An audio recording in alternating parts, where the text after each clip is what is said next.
자, 그러면 아까 여러분들한테 이제 함수를 정의하고 함수 실행하는 거에 대해서 알려드렸는데, 지금 제가 프린트 2단이라는 함수를 이렇게 만들어 놨어요. 자, 그러면 여러분들이 함수를 실행하게 되면 함수를 10번, 20번, 30번 이렇게 실행하는 것도 가능하다라고 말씀드렸죠. 자, 근데 어느 날은 이제 그 외주를 맡긴 업체에서 프린트 2단을 10번 출력해달래요. 자, 그러면 10번 여러분들 반복문을 이용해서 출력하는 거 가능했어요? 불가능했어요? 가능했죠? 근데 어느 날은 갑자기 뭐라고 하냐면 이제 외주하는 업체에서 한 3단을 출력하는 또 다른 코드를 만들어 주실 수는 없겠니? 물어보는 거예요.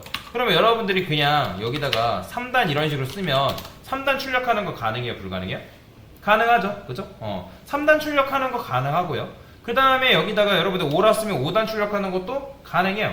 자, 근데 이제 이거를 또 이제 3단 출력하는 거를 10번 출력해달래요. 그러면 여러분들이 10번 출력하는 거 또 마찬가지로 여기다가 프린트 3단이라 만들고 3이라 쓰면 이렇게 해가지고 프린트 3단이라는 거 호출하면 3단 출력하는 거 가능할까요? 불가능할까요? 그죠? 가능해요. 얘도 마찬가지 3단 나오죠. 자, 근데 이런 식으로 출력할 수 있는데, 자, 외주를 맡기는 업체가 뭐라고 하냐면, 자, 회사에서는 여러분 참고로 나한테 돈 주는 사람은 갑입니다. 이거는 어쩔 수가 없어요. 외주를 맡기는 업체도 이제 뭐 갑이 될 수밖에 없는데, 당연히 이제 만약에 뭐 어떤 개발 프로그램을 맡으면 뭐 안 맞는다고 할 수도 있어요. 이제 뭐 그걸 여부를 따져서 따지기 전에. 자, 그런데 어쨌든 이런 식으로 말도 안 되는 요구가 계속 들어온다는 거예요. 어느 날은 3단, 어느 날은 27단, 어느 날은 뭐 120단, 뭐 300단, 500단 이런 식으로 말도 안 되는 요구가 들어오기 때문에 그럴 때마다 내가 이런 식으로 함수를 만들어 놓을 수 있다 없다? 없다라는 거예요. 그러니까 매번 이렇게 어떤 요구가 들어올 줄 알고 내가 미리 만들어 놔요. 그죠? 그러니까 요구가 들어와야지만 그거에 따라서 만들어 놓을 거 아니에요. 자, 그러면 요거를 나는 조금 더 쉽게 출력하고 싶다라는 생각이 든 거예요. 자, 그러면 아직 우리가 배우진 않았지만 제가 이거 프린트 단이라고 이렇게 일단 바꿔볼게요. 자, 제가 여기다가 5를 넘겼어요. 자, 그 다음에 여기다가 뭐 7을 넘기고 여기는 10이라 썼어요. 그러면 맞춰보세요. 얘는 나름대로 몇 단을 출력하라고 요구하는 거예요? 얘는? 그렇죠. 5단. 얘는요? 7단. 얘는 12단을 출력해달라고 요구하는 건데, 근데 지금 그게 된다, 안 된다? 안 됩니다. 이게 지금 실행이 안 되거든요? 실행이 안 되지만, 이게 실행이 된다고 한다 하더라도, 지금 이 프린트 단이라는 녀석은 몇 단을 출력하는 함수일까요? 그렇죠. 왜? 지금 단이라는 값이 여러분들 뭘로 고정되어 있어요? 2로 고정되어 있잖아요. 그죠? 그러니까 2로 고정되어 있기 때문에 여러분들이 이게 실행은 안 되지만 실행된다 하더라도 여러분들 이걸 10번, 100번, 1000번 출력해도 얘는 몇 단밖에 출력 못한다? 2단밖에 출력을 못한다라는 거예요. 여기까지 이해되시나요? 자, 그러면 지금 2단밖에 출력을 못하는 이유가 뭐다? 단이라는 변수의 값이 뭘로 고정되어 있기 때문에? 그렇죠. 2로 픽스되어 있으니까 얘 때문에 지금 내가 이런 식으로 값을 넘겨도 내가 그 넘긴 값에 따라서 단을 출력을 못한다는 거예요. 자, 그러면 얘는 값이 결정되어 있어야 돼요? 아니면 정해지면 안 되는 거예요? 그렇죠. 정해지면 안 된다는 거예요. 근데 또 문제가 있죠. 정해지지 않으면 여러분들 단이 뭔 줄 알고 출력할 수 있어요. 얘가 우리의 마음을 알아가지고 5 넘긴다 해가지고 5단 출력해주고 6 넘긴다 해서 6단 출력해줄까요? 아니요. 그렇게 하지 않습니다. 프로그래밍이라는 거는 우리가 원하는 대로 출력하는 게 아니라 정확하게 그 규칙에 따라 그 룰에 맞게 코드를 작성해야지만 그러니까 우리가 원하는 산출 결과물을 출력할 수 있다고 말씀드렸잖아요. 자, 그러면 어떻게 하냐? 요 int 단이라는 변수가 여기 있는 게 아니라 요 소괄호 안쪽으로 들어오면 되는 거예요. 이렇게. 자, 그러면 이렇게 들어온 요런 변수를 뭐라고 하냐면 매개 변수라고 얘기합니다. 매개 변수. 무슨 변수? 자, 매개 변수라고 하는데 그러면 왜 매개 변수냐? 이 단이 뭐 이걸 파라미터라고도 얘기합니다. 영어로 표현하면 파라미터라고 얘기하는데, 자, 한국말로 하면 매개 변수라고 얘기해요. 자, 그러면 int 단이라는 변수가 왜 매개 변수가 되냐면 여러분들 함수를 실행했을 때 이런 식으로 넘긴 값 있죠? 자, 이런 넘긴 값을 뭐라고 하냐면 인자값이라 합니다. 인자값. 영어로는 아규먼트라고 해요. 뭐라고 한다? 아규먼트. 하나면 아규먼트고 복수면 아규먼트인데, 자, 여튼간에 인자값이라 얘기해요. 자, 그러면 여러분들이 넘긴 그 인자값에 의해서 값이 결정된다. 즉 이 프린트 단을 이쪽을 함수 안쪽 공간, 함수 지역 공간이라 얘기하고 메인 함수 안에 있는 요것들은 얘 입장에서 함수 바깥쪽에 있는 공간이란 말이에요. 그래서 함수 안쪽과 함수 외부를 연결시켜주는 매개자적 역할을 한다 해가지고 그래서 무슨 변수? 매개 변수라고 얘기를 하는 거예요. 뭔 말이 이해되시나요? 자, 그러면 int 단이라는 변수의 값은 언제 결정되냐? 여러분들이 이런 식으로 넘긴 값에 의해서 단이라는 변수의 값이 뭐한다? 결정된다라는 거예요. 자, 그러면 제가 여기다가 프린트해서 %d단 이런 식으로 좀 써볼게요. 구분하기 위해서. 자, 그러면 실행해보면 어떻게 나온다? 자, 보이시나요? 자, 5단 나오고 7단 나오고 12단. 자, 이런 식으로 여러분들이 할 수 있다는 거예요. 자, 그러면 아까 단이라는 변수가 2로 고정되어 있을 때는 여러분들이 10번, 100번, 1000번 출력해도 2단밖에 출력을 못했었는데 이제는 여러분들이 함수를 실행했을 때 내가 이런 식으로 인자값을 넘기니까 내가 넘긴 값에 의해서 그 함수가 유연하게 변경됐다는 거죠. 자, 그렇기 때문에 지금 여러분들이 매개 변수를 씀으로 인해서 아까는 딱딱해서 굳어져 있던 함수를 뭘로 만든 거예요? 유연한 함수로 만들어준 거죠. 왜? 내가 원하는 값에 의해서 내가 원하는 단을 출력하고 있기 때문에. 뭔 말이 이해되죠? 자, 그래서 이런 식으로 해가지고 외주 업체에다가 제출을 했어요. 자, 외주 업체가 엄청나게 좋아하는 거죠. 근데 자, 외주를 맡긴 사장님이 또 뭐라고 하냐면 좋아요. 일 잘하셨습니다. 감사합니다. 그러는 거예요. 근데 자, 갑자기 이제 어떤 요구사항이 들어오냐면 이때는 3까지 곱한 결과를 출력했으면 좋겠고 이때는 한 15를 곱했으면 좋겠고 이때는 한 5까지만 곱한 결과를 출력하면 좋겠어요. 그것 좀 해볼 그것 좀 해달래. 자, 그러면 지금 여러분들이 그렇게 하고 싶다 하더라도 지금 얘는 몇 가지 계속 곱해요?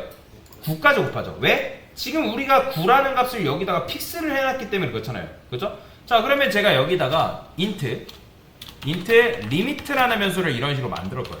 그 다음에 limit 대신에, 그러니까 9 대신에 limit를 썼어요. 근데 그렇게 해도 달라지는 게 있나요? 없죠. 똑같아요. 여전히 얘는 9까지 곱하는 거는 변함이 없다라는 거예요. 그러면 그렇다는 거는 지금 이 limit라는 변수의 값도 결정되면 돼야 안 돼요? 안 된다라는 거예요. 자, 그러면 이렇게 있고 이렇게 있으면 얘는 값을 못 받아오잖아요. 그럼 얘도 마찬가지로 어디로 들어오면 된다? 그렇죠. 소괄호 안쪽으로 들어올 수 있다. 자, 들어오게 할 때는 여러분들이 쉼표를 반드시 붙여주셔야 됩니다. 쉼표를 붙여주셔야지만 해당 값을 실행시킬 수가 있어요. 자, 그러면 지금 매개 변수가 몇 개예요? 2개죠. 참고로 여러분 쉼표를 구분해서 이제 쉼표를 기준으로 구분할 수 있는데 근데 여기다 매개 변수를 2개를 넣는데 이 변수 이름이 동일해서는 절대로 안 됩니다. 중복돼서 그래요. 제가 변수의 이름은 중복해서 선언할 수 없다고 말씀드렸잖아요. 그죠? 절대로 그렇게 하면 안 되고 변수의 이름은 달라야 됩니다. 자, 그러면 지금 여러분들이 그러니까 값을 받는 구멍이 2개이기 때문에 그 값을 내가 넘길 때도 몇 개를 넘겨야 된다? 2개를 넘겨야 됩니다. 그러니까 쉽게 말하면 자, 함수는 자판기에 비유할 수 있고요. 그 다음에 매개 변수는 자판기에 따지면 동전 투입구라고 보시면 돼요. 요즘 뭐 동전 안 넣는 데도 있지만 근데 이 자판기 동전 투입구가 조금 신기한 게 뭐냐면 값을 넣는, 즉 동전 구멍이 2개면 무조건 2개에다가 값을 넣어줘야지만, 동전을 넣어줘야지만 음료를 배출해주는 그런 자판기라는 거죠. 자, 그렇기 때문에 지금 매개 변수가 2개죠. 그러면 여러분의 값을 넘길 때도 몇 개 넘겨줘야 된다? 2개를 넘겨줘야 된다. 자, 그러면 이런 식으로 넘겨주면 그 값이 어디로 꼽힌다? 이거는 참고로 순서대로 값이 들어간다 보시면 되거든요. 여러분들이 5하고 3을 넘겼을 때 5라는 값이 단이라는 변수에 꼽히고 3이라는 값이 리미트라는 변수에 꼽히지 단이라는 변수에 3이 꼽히고 리미트라는 변수에 5가 꼽히고 역크로스로 값이 들어가지 않는다는 거예요. 무조건 여러분이 넘긴 값에 따라서 그 매개 변수의 값이 결정된다라고 생각하시면 돼요. 순서도 마찬가지입니다. 자, 그러면 실행하게 되면 어떻게 나와요? 자, 얘는 3까지 곱하고 얘는 5까지 곱하고 얘는 우리가 넘긴 대로 15까지 이런 식으로 곱하는 걸 확인할 수가 있다 라고 보시면 돼요. 자, 그러면 이런 식으로 여러분들이 내가 매개 변수를 늘리면 늘릴수록 그리고 내가 넘긴 인자값의 그 매개 변수의 개수에 맞게 넘기면 넘길수록 뭐예요? 이 함수는 딱딱하게 굳어진 함수가 아니라 좀 더 유연한 함수로 만들어질 수가 있다라고 보시면 돼요. 그게 바로 매개 변수가 가지고 있는 특징이다라고 보시면 되고, 자, 그러면 제가 여기다가 만약에 이런 식으로 변수를 하나 더 썼어요. 자, 그럼 변수를 하나 더 쓰면 지금 얘네 동전 투입구가 몇 개예요? 3개죠. 그러면 값을 넣는 구멍이 3개이기 때문에 넘길 때도 몇 개 넘겨야 되는 거예요? 그렇죠. 3개 넘겨야 되는 거예요. 그러면 제가 만약에 이걸 하나 썼어요. 그러면 값을 몇 개 넘겨야 돼요? 그렇죠. 하나. 만약에 넘기지 않았어요. 그럼 넘기면 돼야 안 돼요? 안 됩니다. 이건 규칙이에요. 그래서 매개 변수가 2개다. 그러면 넘기는 인자값도 2개여야 되고, 그 다음에 매개 변수가 1개다. 넘기는 인자값도 1개. 없다? 그럼 넘길 필요가 없다라는 거예요. 만약에 여러분들이 그 개수에 맞게 내가 넘기지 않으면 코드 실행 자체가 안 됩니다. 그걸 알고 계시면 돼요. 자, 그런데 지금 제가 여기다 int a라 썼어요. 자, 그러면 지금 여러분들 넘기는 값의 타입도 뭐여야 되는 거예요? 자, 얘가 int이기 때문에 뭘 넘겨야지만 얘가 만족해요? 그래서 int 정수를 넘겨야겠죠. 그죠? 근데 만약에 얘가 int가 아니라 이런 식으로 플롯이래요. 그러면 이 a라는 변수한테 뭘 넘겨줘야 되는 거예요? 그렇죠. 실수를 넘겨줘야 되는 거예요. 넘길 때 여기다가 여러분들 3.14 이런 식으로 실수를 넘기셔야 된다. 뭔 말이 이해되시죠? 우리가 C 언어에서 숫자를 표현하는 방식은 2가지라 했잖아요. 정수 아니면 실수. 이해되시죠? 그래서 만약에 이게 실수다, 실수형 데이터 타입이 뭐 플롯이라든지 더블이다 하면 여러분의 값을 넘길 때 뭘 넘겨줘야 된다? 실수를 넘겨줘야 된다. 그래서 매개 변수의 타입이 뭐냐에 따라서 여러분들이 넘겨야 되는 값의 형태도 달라져야 된다라고 여러분들이 이해를 하시면 되겠습니다. 말이 이해되시죠? 자, 그래서 이게 바로 뭐다? 매개 변수에 대한 개념이다라고 여러분들이 이해를 하시면 되고요. 그래서 그리고 이제 여기다가 이따가 설명드리긴 하겠지만 여러분들이 프린트 뭐 여기다 2단이라 썼어요. 프린트 단 뭐 버전 2라 썼어요. 자, 근데 여기서 이제 여러분들이 이렇게 썼는데 강사님 변수는 중복 선언이 금지된 걸로 알고 있는데 지금 프린트 단에서 int 단이라는 변수가 있는데 여기서 int 단이라고 이런 식으로 선언하는 거 안 되는 거 아닌가요? 상관없습니다. 왜 그러냐면 이따가 이제 지역 변수랑 전역 변수라는 개념에 대해서 설명드리긴 할 건데, 자, 지금 여러분들이 여기서 선언한 요 함수 지역과 여기서 선언한 이 함수 지역은 완전히 다른 공간이에요. 실제로 메모리상에서도 다르게 작동합니다. 그렇기 때문에 이건 마치 이렇게 생각하면 돼요. 여러분 부산에 사는 김철수가 있어요. 서울에 사는 김철수도 있대요. 자, 동명이인데 같은 사람인가요? 그죠? 엄연히 다른 사람이잖아요. 마찬가지예요. 여기도 프린트 단이라는 이 지역 안에 선언된 int 단이라는 변수와 그 다음에 여기서 선언된 int 단이라는 변수는 엄연히 다른 사람이에요. 그리고 뭐 다른 사람인 걸 떠나서 여러분들이 여기서 프린트 단이라는 함수를 호출하잖아요. 그죠? 그러면 프린트 단이라는 함수를 호출했을 때 이 함수는 자기의 역할을 충실하게 마친 뒤에 그 함수는 뭐가 된다? 종료가 됩니다. 그럼 종료가 된다라는 건 무슨 말이냐면 메모리상에서 그 함수가 날아간다는 거예요. 날아가기 때문에 여러분들이 이때 당시 프린트 단이라는 버전 2 이렇게 만들어봤자 그때 당시 이때 만들어진 int 단은 존재해요? 존재하지 않아요?